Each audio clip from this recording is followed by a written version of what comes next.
Hello students, everybody good morning. Hindi online classes में आपका अपने हार्दिक स्वागत है। मैं भूदेव शर्मा आपके लिए देवदत्त द्विवेदी द्वारा रचित कवित्व एवं सवैया को लेकर के आए हैं। इसका कवि परिचय और सिर्फ सौंदर्य के संदर्भ में अभी हम पढ़ेंगे। क्षितिज विषय में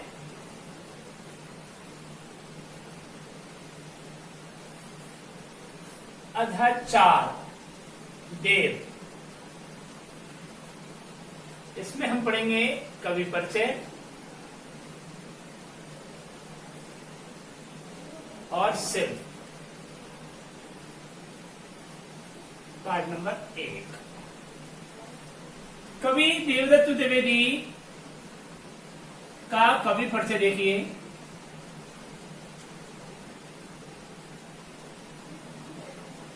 कवि का सामान्य जीवन परिचय जिसको कहते हैं कवि का परिचय, इट मीन्स कवि का सामान्य जीवन परिचय।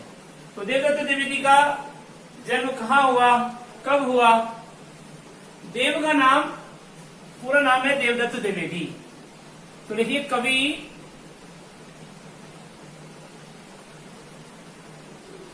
देव का मूल नाम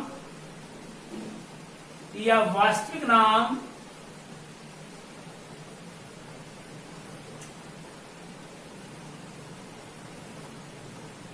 देवदत्त द्विवेदी है।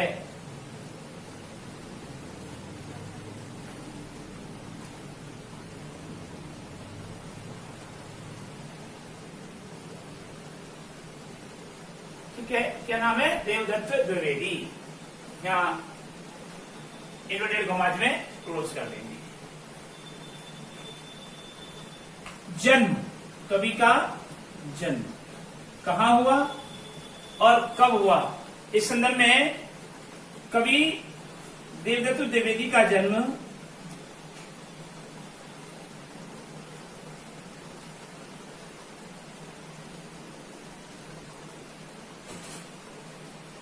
जिसको हम देव भी कहते हैं, देव का जन्म सन 1673 ईस्वी में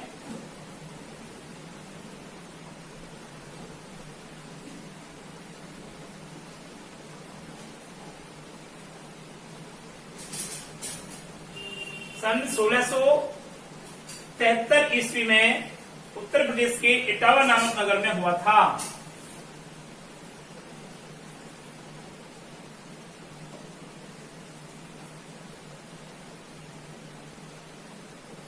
उत्तर प्रदेश के इटावा नामक नगर में हुआ था।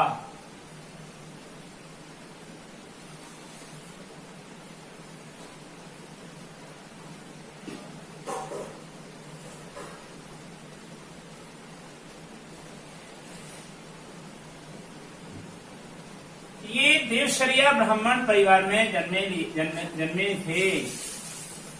ये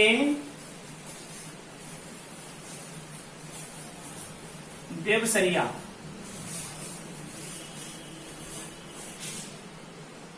ब्राह्मण कुल में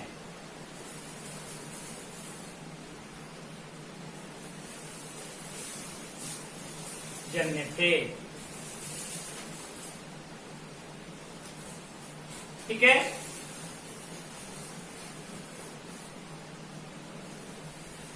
नेक्स्ट में इनके पिता का नाम, माता का नाम तो था ही नहीं, इनके पिता का नाम देखिए।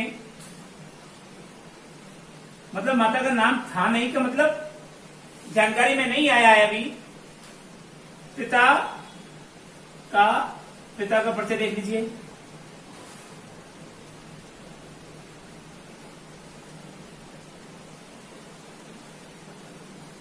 इनके पिता का नाम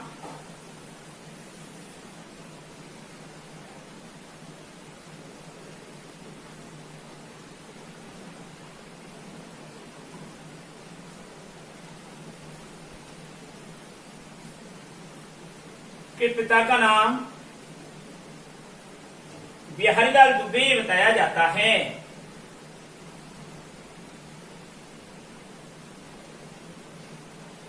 बिहारीलाल दुबे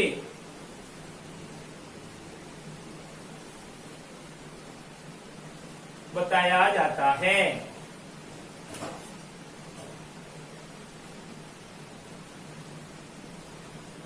इनकी शिक्षा दीक्षा और इनके वंशज, इसके बारे में एक और बात बताइए कि इनके वंशज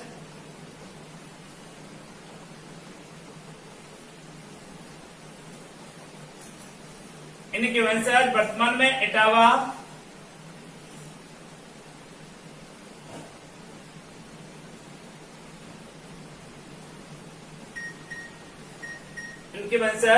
में इटावा और कुशुमरा में रहते थे।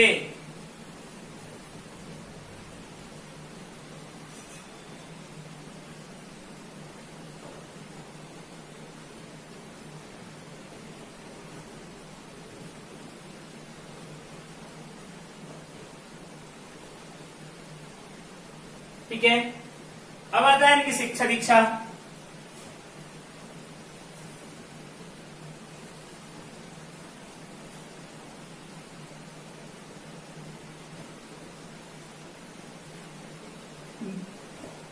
देव कवि की शिक्षा दीक्षा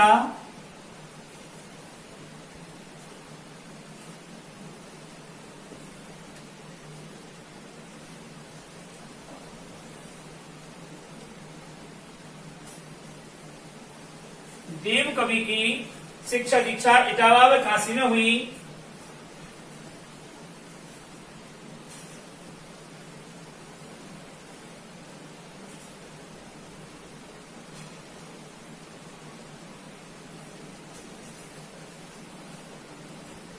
मथुरा में इन्होंने आध्यात्मिक शिक्षा प्राप्त किया था, आध्यात्मिक शिक्षा को प्राप्त किया था।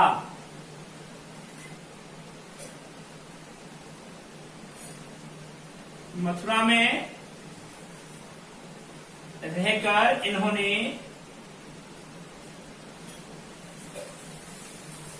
आध्यात्मिक शिक्षा प्राप्त की।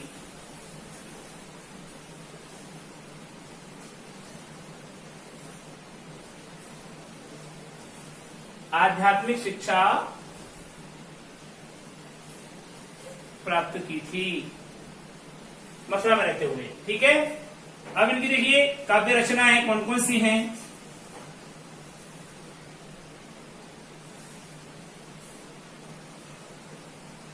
इनकी काव्य रचनाएं हैं देवदत्त, कवि देवदत्त द्विवेदी की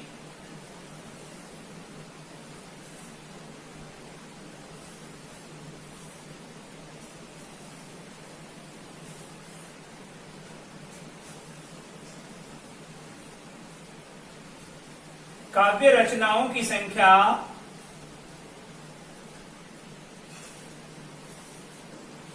काव्य रचनाओं की संख्या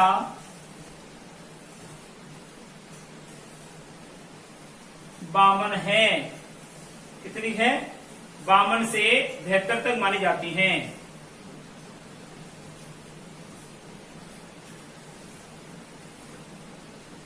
बहत्तर तक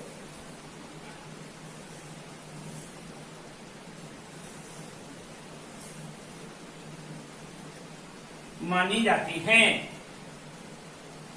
इनकी प्रमुख रचनाएं, किंतु इनकी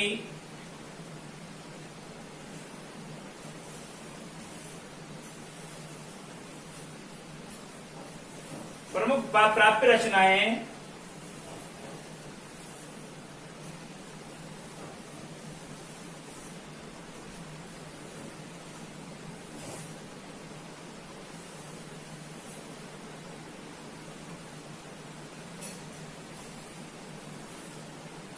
निम्न हैं। कौन कौन सी हैं वो देखिए। रस विलास,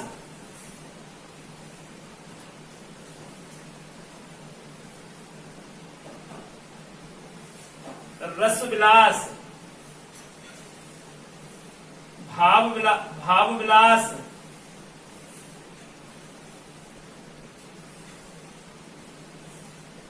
रस विलास, भाव विलास, काव्य रसायन,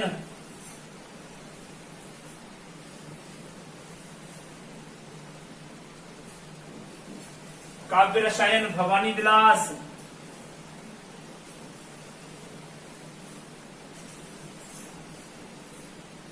रसविलास, भावविलास, काव्य रसायन भवानी विलास, सुजान विनोद, अष्टायाम,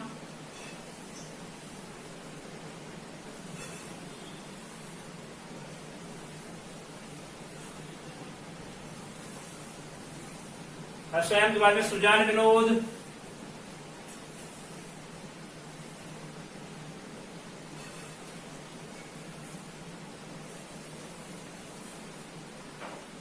देवचरित,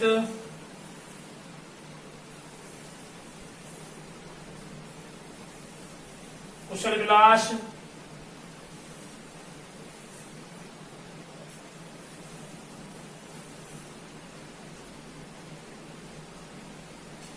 प्रेम तरंग,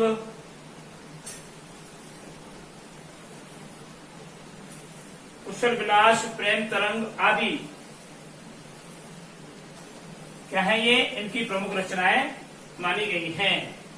ये अब इनकी मृत्यु व निधन देखिए,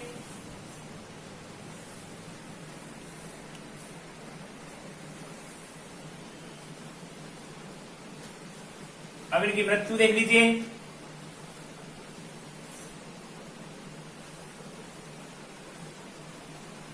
या जिसको हम निधन भी कहते हैं,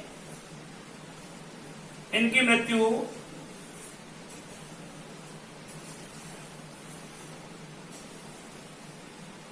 इनकी मृत्यु 1664 ईस्वी, सन 1764 होना चाहिए, करेक्शन कर दो। इनकी मृत्यु 1764 ईस्वी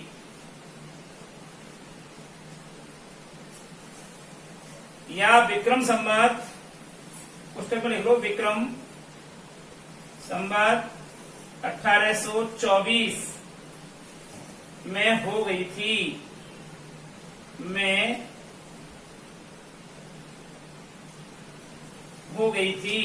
क्या इनकी मृत्यु सन कितने में हो गई थी? 1764 ईस्वी या विक्रम संवत 1824 ईस्वी में इनकी मृत्यु हो गई थी। ठीक है, अब आइए कवि परिचय के बारे में एक बार फिर देख लीजिए कि कवि परिचय में देवदत्त द्विवेदी का मूल नाम, वास्तविक नाम क्या था? वास्तविक नाम था देवदत्त द्विवेदी। कवि देव का वास्तविक नाम द्विवेदी था, देवदत्त द्विवेदी। कवि देवदत्त द्विवेदी यानी देव का जन्म सन 1673 ईस्वी में उत्तर प्रदेश के इटावा नामक नगर में हुआ था। ये देवसरिया ब्राह्मण कुल में जन्म लिए थे। पिता इनके बिहारीलाल दुबे बताया जाता है। इनके वंशज वर्तमान में इटावा और कुसुमरा में रहते हैं। इनकी शिक्षा दीक्षा इटावा व काशी में हुई और मथुरा में रहकर इन्होंने आध्यात्मिक शिक्षा प्राप्त की। इनकी रचनाएं 52 से 72 तक इनकी रचनाएं मानी जाती हैं, किंतु इनकी जो प्राप्त हुई प्रमुख रचनाएं हैं वो हैं रसविलास, भावविलास, काव्य रसायन, भवानी विलास, अष्टायाम, सुजान विनोद, देवचरित, कुशल विलास, प्रेम तरंग आदि। अब इनकी मृत्यु या इनका देहांत कब हुआ? इनकी मृत्यु सन 1764 ईस्वी या विक्रम संवत 1824 ईस्वी में 1824 में हो गई थी। ये था इनका कवि का सामान्य जीवन परिचय। अब आता है कवि के काव्य के शिल्प सौंदर्य के बारे में। तो आइए अब हम चलते हैं शिल्प सौंदर्य की ओर। तो देखिए शिल्प सौंदर्य,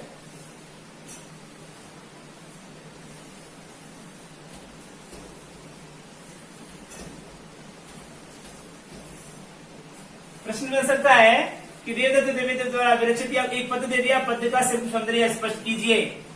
तो आप हेडिंग डालेंगे शिल्प सौंदर्य।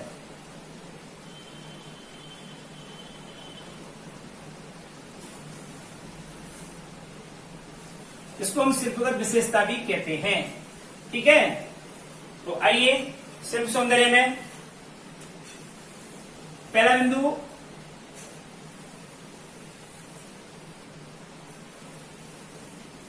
काव्य भाषा।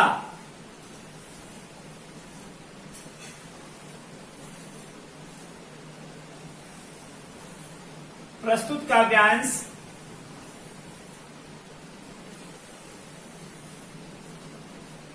काव्यांश में सरल, सरस, मधुर, तत्सम, तद्भव शब्दावली से युक्त, तत्सम तद्भव शब्दावली से युक्त मुहावरेदार,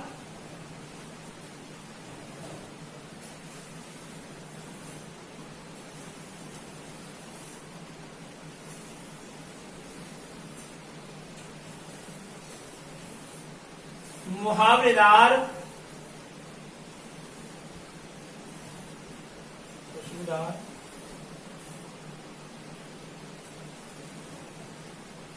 एवं सामासिक पदावली से संपन्न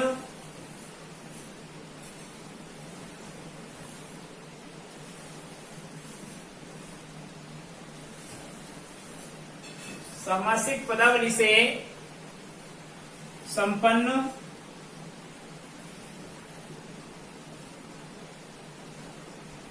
सहज, कौन सी भाषा का प्रयोग किया गया है? साहित्यिक ब्रज भाषा का प्रयोग किया गया है। साहित्यिक ब्रज भाषा का प्रयोग किया गया है।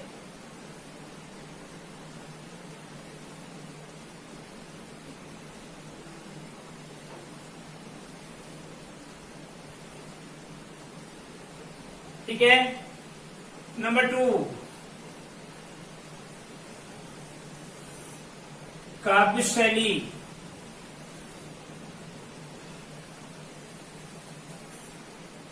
प्रस्तुत काव्यांश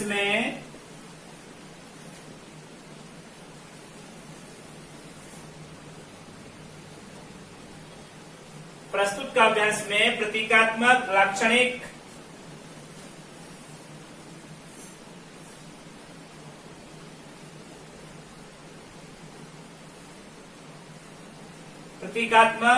लाक्षणिक, भावनात्मक,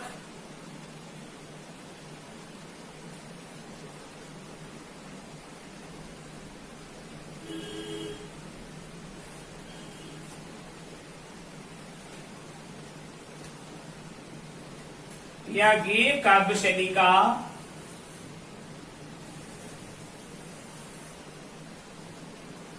अद्भुत प्रयोग किया गया है।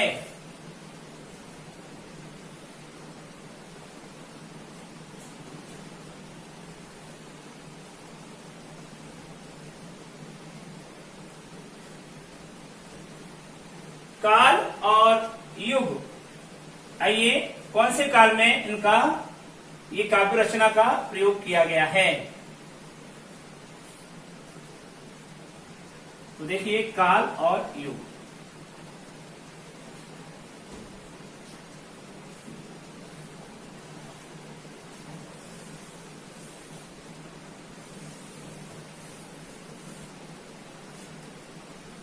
देव कवि की काव्य रचनाएं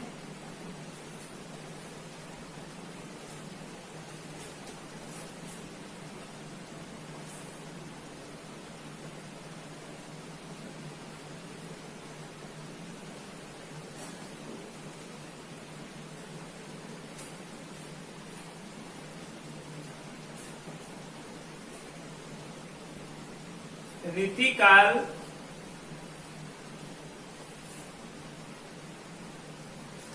काव्य रचनाएं हैं।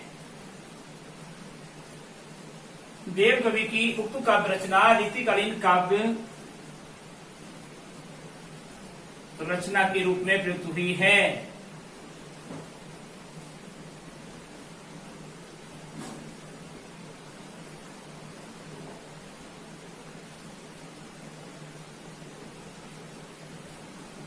चौथा है काव्य रस।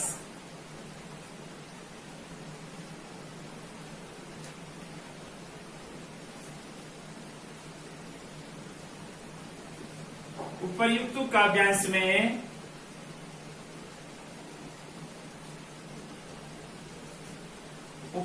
काव्यांश में श्रृंगार एवं शांत रस का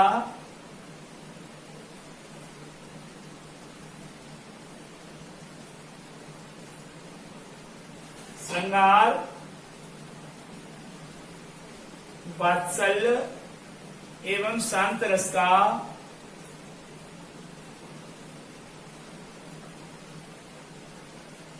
अद्भुत प्रयोग किया गया है। अब देखिए, वात्सल्य तो केवल एक पद में है, पायनी निपुर मंजू बजे, लेकिन इसमें श्रृंगार वाले में, श्रृंगार रस में तीनों पद का प्रयोग किया है ना।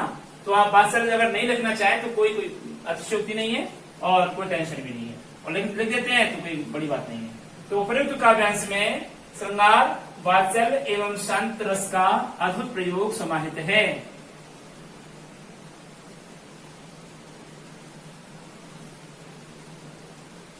अद्भुत प्रयोग समाहित है।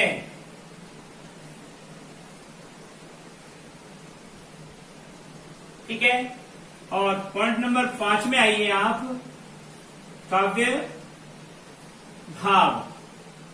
मैंने आपको बताया था काव्य रस, काव्य भाव और काव्य गुण साथ साथ आप इसका लिखें तो बेटर है, याद भी जल्दी हो जाएगा। तो उपर्युक्त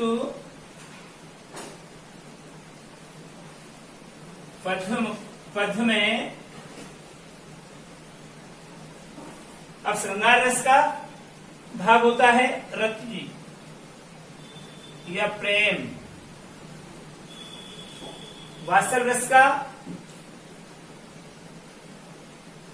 वत्सलता, शांत रस का निर्वेद, इसको सम भी कहते हैं। ठीक है, आदि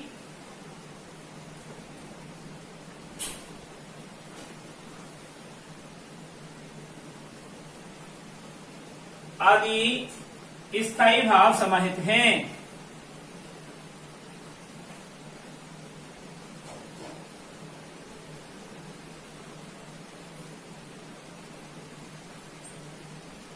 क्या उपर्युक्त पद में रति या प्रेम, ठीक है, वत्सलता, निर्वेद, सम आदि स्थायी भाव समाहित हैं। अगला आता है छठा बिंदु,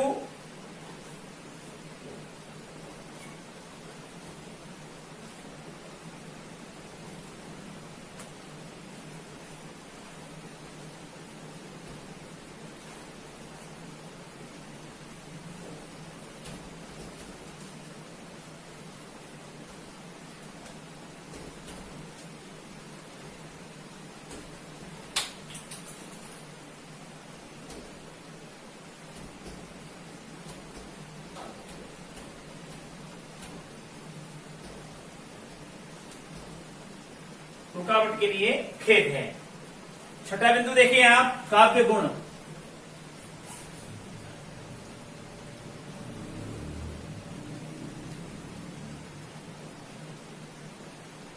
काव्य गुण में देखिए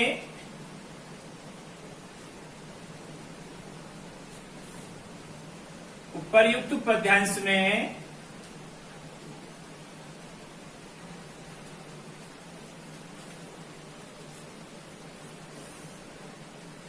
माधुर्य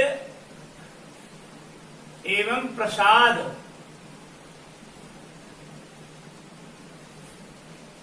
आदि काव्य गुणों का समावेश किया गया है। काव्य के 3 गुण बताए मैंने आपको, माधुर्य गुण, प्रसाद गुण और ओज गुण। उत्साह, क्रोध, भयानक, रौद्र, इन रसों में ओज गुण होता है।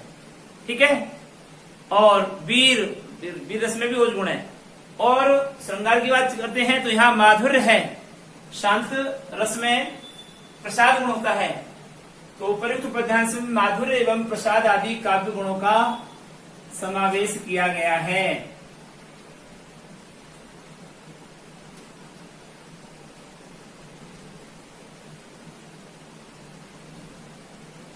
पॉइंट नंबर 7, काव्य छंद।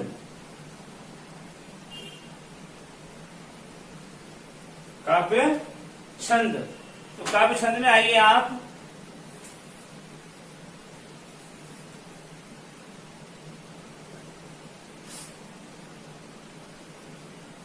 उक्त काव्य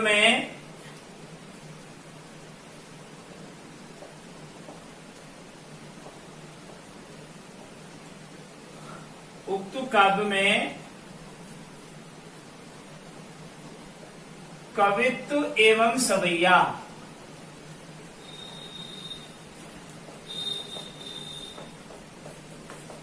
पहले में सवैया है, अंत में सब में कवित्व है। कवित्व एवं सवैया छंद का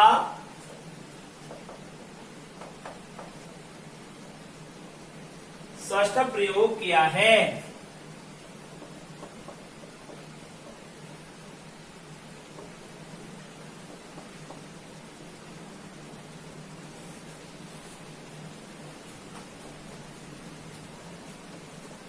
ठीक है, और बिंदु नंबर 8 में आइए आप।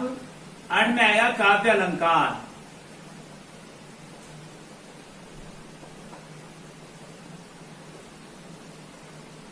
ये अलंकार क्या है? काव्य की शोभा बढ़ाने वाले गुणधर्मों को, काव्य को चमत्कारिक रूप में काव्य की शोभा बढ़ाने वाले गुणधर्म को अलंकार कहा जाता है। तो आप लिखेंगे उक्त काव्य छंदों में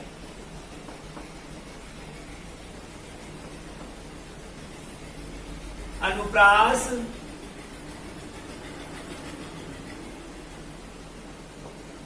रूपक, अनुप्रास, रूपक, उपमा, उत्प्रेक्षा,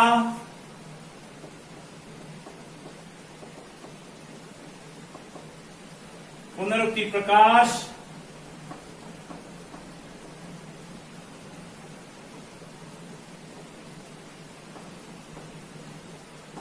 भ्रांतिमान,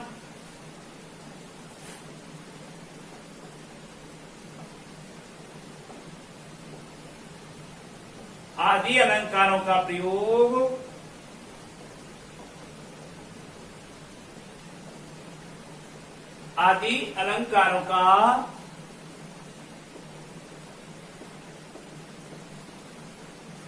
प्रयोग सौष्ठवता से किया गया है।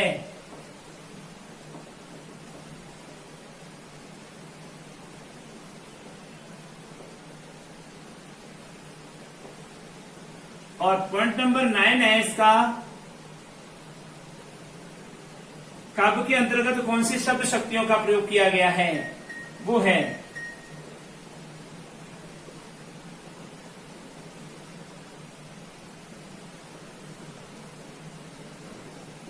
शब्द शक्ति। उक्त काव्य में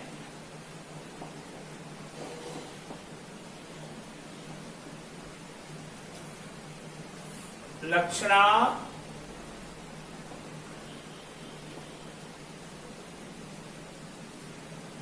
शब्द शक्ति का अद्भुत प्रयोग किया गया है।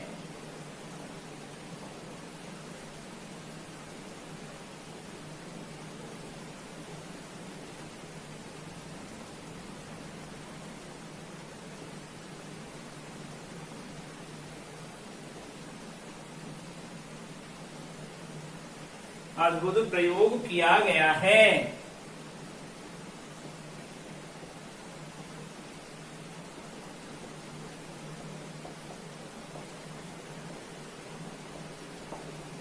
ठीक है, पॉइंट नंबर 10 में आएगा वर्ण विषय। वर्ण विषय यानी कि वर्णन करने योग्य विषय जो है वो क्या है इस काव्य में? तो आप लिखेंगे प्रस्तुत काव्यांश में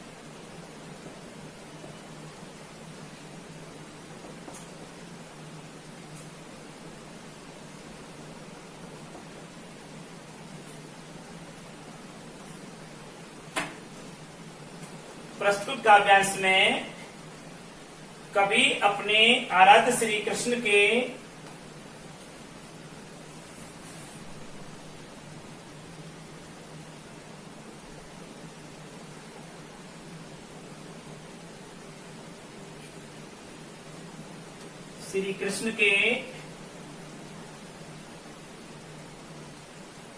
राजसी बाल रूप का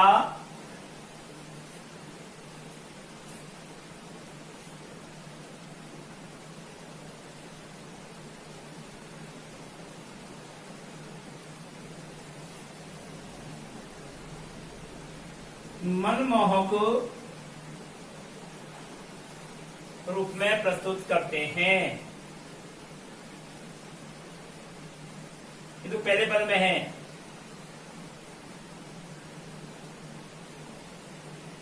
मनमोहक रूप में प्रस्तुत कर रहे हैं। द्वितीय पद में श्री कृष्ण की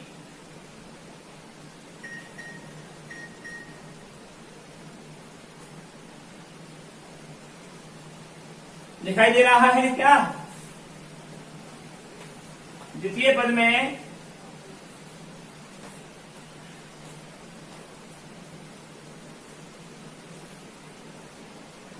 श्री कृष्ण की मौलिक सौंदर्यता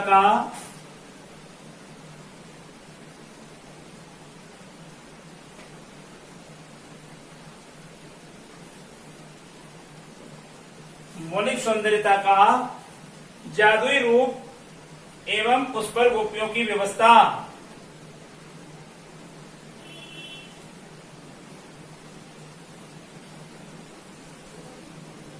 एवं उस पर गोपियों की व्यवस्था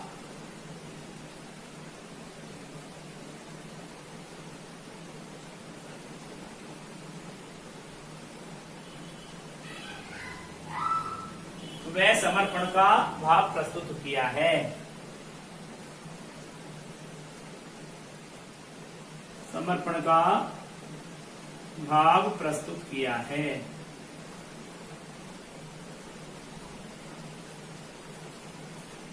ये तो पहले पद की बात है कि प्रस्तुत छंद में ठाट बाट का रूप सौंदर्य का वर्णन किया, और दूसरे पद में उन्होंने श्री कृष्ण की मौलिक सौंदर्यता का जादू रूप और उस पर गोपियों की व्यवस्था का समर्पण का भाव प्रस्तुत किया है। ठीक है। तृतीय पद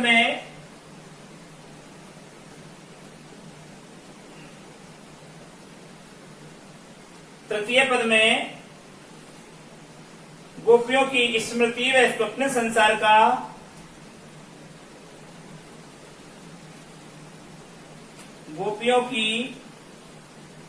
स्मृति व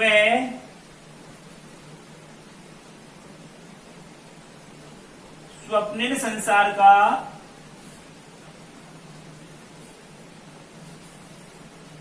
उल्लेख रमणीय रूप में वर्णित है।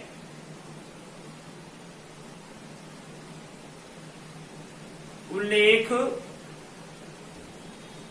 रमणीय रूप में वर्णित है। ये आपको वर्ण विषय है। अच्छा, एक साथ नहीं लिखना तीनों का। वर्ण विषय 2-3 लाइन का होगा बस। मतलब आपको पहला पद देगा, इसका वर्ण विषय बताइए, तो पहले पद का लिख देना है कि प्रस्तुत छंद में कवि अपने आराध्य श्री कृष्ण के राजसी बाल रूप को मनमोहक रूप में प्रस्तुत करते हैं। और अगर वह दूसरे पद को दे देता है तो दूसरे पद के बारे में लिखना है आपको कि प्रस्तुत काव्यांश में कवि ने क्या किया है, श्री कृष्ण की मौलिक सौंदर्यता का जादुई रूप एवं उस पर गोपियों की व्यवस्था और समर्पण का भाव प्रस्तुत किया है। और तीसरे पद की पूछता है तो तीसरे पद में एक लाइन में ये लिख देना है। ये वर्ण विषय का भाव होता है। अब आता है आपका गृह कार्य। तो देखिए गृह कार्य, तो गृह कार्य में लिखेंगे आप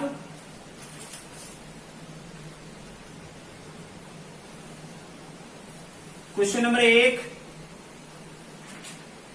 कवि देवदत्त द्विवेदी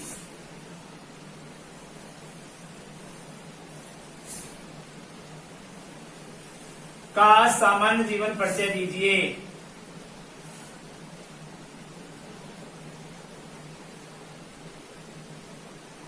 परिचय दीजिए। और क्वेश्चन नंबर 2 लिखना है कि देवदत्त द्विवेदी द्वारा रचित काव्य पद्यों का शिल्प सौंदर्य लिखिए।